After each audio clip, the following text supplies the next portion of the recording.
दोस्तों, किसी भी डेटाबेस प्रोग्राम में एक ऑप्शन ज़रूर होता है और वो है सर्च ऑप्शन। यदि हम अपने लार्ज डेटाबेस में से किसी एक स्पेसिफिक रिकॉर्ड को सर्च करना चाहते हैं, देखना चाहते हैं, तो उसके लिए होता है सर्च ऑप्शन। और ये हर किसी डेटाबेस प्रोग्राम में अनिवार्य रूप से होता ही है। आज हम इस वीडियो में देखेंगे कि किसी रिकॉर्ड को हम किसी लार्ज डेटाबेस से कैसे अलग करते हैं, कैसे फाइंड करते हैं, कैसे सर्च करते हैं और उसको अलग से कैसे यूज़र के सामने शो कराते हैं। तो इसके बारे में हम आज डिस्कस करेंगे।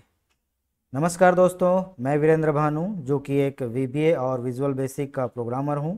और इस फील्ड में मैंने कई रियल प्रोजेक्ट्स बनाए हैं और अपने नॉलेज को मैं आपको शेयर करना चाहता हूं। यदि आप एक प्रोग्रामर हैं या प्रोग्रामर बनना चाहते हैं तो मेरे वीडियोस आपको काफ़ी हेल्प कर सकते हैं। चलिए आज के वीडियो की शुरुआत करते हैं।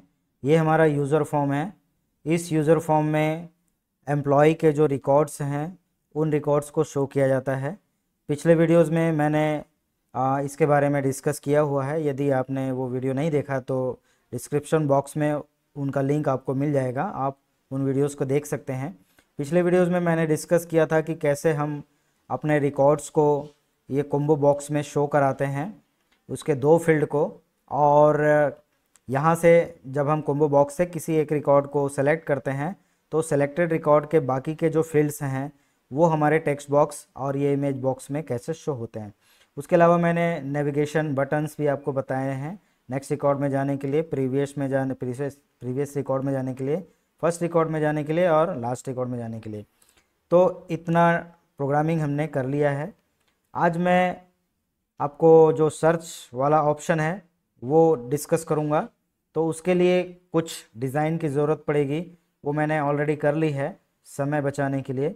तो इसमें सबसे पहले हमको एक टेक्स्ट बॉक्स लेना पड़ेगा जिसमें यूज़र एम्प्लॉय का नाम या एम्प्लॉय का आईडी इंटर करेगा, जिसके आधार पर हम अपने डेटाबेस से उस पर्टिकुलर एम्प्लॉय का रिकॉर्ड सर्च कर पाएंगे। और जो रिज़ल्ट आएगा वो हम इस लिस्ट बॉक्स में शो करा देंगे। और यहाँ से जब हम किसी एक पर्टिकुलर रिकॉर्ड को सेलेक्ट करेंगे तो वो उसका डिटेल्स इन सारे फील्ड्स में दिखाई पड़ेगा। क्योंकि हो सकता है एक ही नाम के कई एम्प्लॉई हों, एक से अधिक एम्प्लॉई हों, तो हमारा जो प्रोग्राम है वो 2-3 रिकॉर्ड या इससे भी ज़्यादा रिकॉर्ड फाइंड कर सकता है। तो उन सारे रिकॉर्ड्स को पहले हम इस लिस्ट बॉक्स में लिस्ट कराएंगे और यहाँ से जब यूज़र पर्टिकुलर किसी रिकॉर्ड को सेलेक्ट करेगा, किसी एम्प्लॉय को सेलेक्ट करेगा, उसके रिकॉर्ड्स यहाँ पर शो होने लगेंगे। और यदि यूज़र एम्प्लॉय आईडी को इंटर करता है इस टेक्स्ट बॉक्स में तो सिर्फ एक ही रिकॉर्ड मिलेगा, क्योंकि एम्प्लॉय आईडी हमारे डेटाबेस में एक यूनिक फील्ड है। तो ये है इस प्रोग्राम का रिक्वायरमेंट। क्योंकि रिक्वायरमेंट को आपको समझना बहुत आवश्यक होता है। किसी भी क्लाइंट के रिक्वायरमेंट को जब आप अच्छे से समझते हैं तभी आप उसका समाधान कर पाते हैं। क्योंकि रिक्वायरमेंट्स को प्रोग्रामिंग की भाषा में प्रॉब्लम भी बोलते हैं। क्लाइंट की कोई भी प्रॉब्लम है या तो उसको प्रॉब्लम बोलिए या रिक्वायरमेंट्स बोलिए, दोनों एक ही बात है। तो प्रॉब्लम को समझे बिना आप उसका सॉल्यूशन भी नहीं निकाल सकते। जब आप प्रॉब्लम समझ जाते हैं फिर आप सोचते हैं अपने दिमाग में कि उस प्रॉब्लम को कैसे सॉल्व किया जाए, क्या तरीके हो सकते हैं। और एक प्रोग्राम को डेवलप करने के कई तरीके हो सकते हैं। अलग अलग प्रोग्रामर उस प्रॉब्लम को सॉल्व करने के लिए अलग अलग लॉजिक लगाते हैं, अलग अलग तरह से सोचते हैं। तो एक ही प्रोग्राम कई तरीके से डेवलप किया जा सकता है, कई तरीके से उसको बनाया जा सकता है। तो सबसे पहले प्रॉब्लम समझते हैं क्या है। तो प्रॉब्लम है बहुत बड़े डेटाबेस में से जहाँ पर हज़ारों लाखों की संख्या में रिकॉर्ड होते हैं, वहाँ से हमको पर्टिकुलर कोई एक रिकॉर्ड निकाल करके डिस्प्ले कराना है, ये रिक्वायरमेंट है। और उसको कैसे करनी है वो भी मैंने आपसे डिस्कस कर लिया। क्योंकि क्या करना है वो पता चल गया, उसके बाद उसको कैसे करना है ये प्रोग्रामर डिसाइड करता है और सोच करके अपनी प्लानिंग बनाता है। तो ये दोनों चीज़ें बनने के बाद फिर काम आसान हो जाता है और उसके बाद फिर कोडिंग शुरू होती है। ठीक है, चलिए कोड विंडो पर चलते हैं। ये सारे कंट्रोल्स का मैंने नाम पहले सेट कर लिया है। ये बटन का नहीं हो पाया है, तो बटन का भी हम नाम यहाँ पर दे देते हैं btn सर्च, क्योंकि एक अच्छी प्रोग्रामिंग होती है जब आप हर कंट्रोल्स को उसके कार्य के आधार पर उसकी नेमिंग करते हैं, उसका नामकरण करते हैं, ठीक है, ताकि प्रोग्रामर वो समझ सके, यदि कोई दूसरा प्रोग्रामर भी हमारे प्रोग्राम को देख रहा है तो वो समझ सके कि ये कंट्रोल क्या कर सकता है, नाम के आधार पर वो गेस कर सकता है, ठीक है। तो मैंने इसका नाम दे दिया btn सर्च। अब इसको डबल क्लिक करते हैं इस पर प्रोग्रामिंग करने के लिए। तो सबसे पहले हम कुछ वेरिएबल्स डिफाइन करते हैं। तो यहाँ पर आएगा एक सर्च टेक्स्ट ले लेते हैं इसको, सर्च स्ट्रिंग एज स्ट्रिंग, और इसमें क्या आएगा, इसमें आएगा जो हमारा टेक्स्ट बॉक्स है इक्वल टू me.tb, और इसका जो नाम है वो है फाइंड, ठीक है।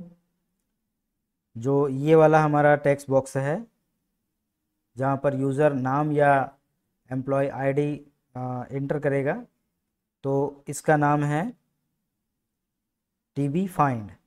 तो इसका जो टेक्स्ट है वो हमारे इस वेरिएबल में आ जाएगा। अब हम क्या करेंगे, सबसे पहले तो हमारा जो लिस्ट बॉक्स है उसको क्लियर कर लेंगे। उस लिस्ट बॉक्स का नाम है lst find डॉट क्लियर। तो ये क्या कर देगा, हमारे लिस्ट बॉक्स को पहले क्लियर कर देगा। इसके बाद एक फॉर लूप लगाना पड़ेगा, क्योंकि हमारा जो रिकॉर्ड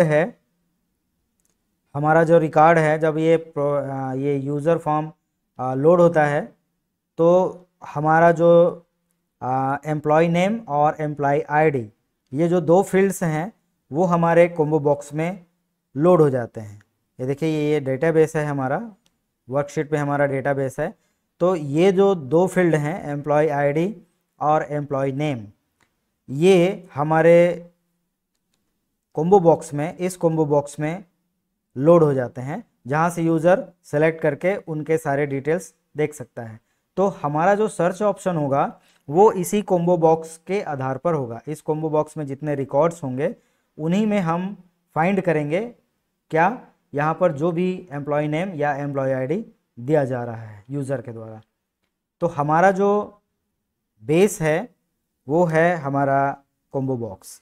तो यहाँ पर एक idx ले लेते हैं एज इंटीजर। इसके आधार पर हम एक फॉर लूप लगाते हैं कॉम्बो बॉक्स के सारे रिकॉर्ड्स को एक्सेस करने के लिए। तो यहाँ पर फॉर लूप लगाते हैं, फॉर idx इक्वल टू 0 से स्टार्ट होगा और कहाँ तक जाएगा, तो जो कॉम्बो बॉक्स है हमारा उसका जो लिस्ट काउंट है, यानी उसमें टोटल जितने भी रिकॉर्ड्स होंगे उससे एक कम, क्योंकि इंडेक्स जो होता है 0 से स्टार्ट होता है। फॉर लूप को क्लोज कर देते हैं यहाँ पर। अब यहाँ पर हम कंडीशन लगाएंगे। क्या कंडीशन लगाएंगे, इफ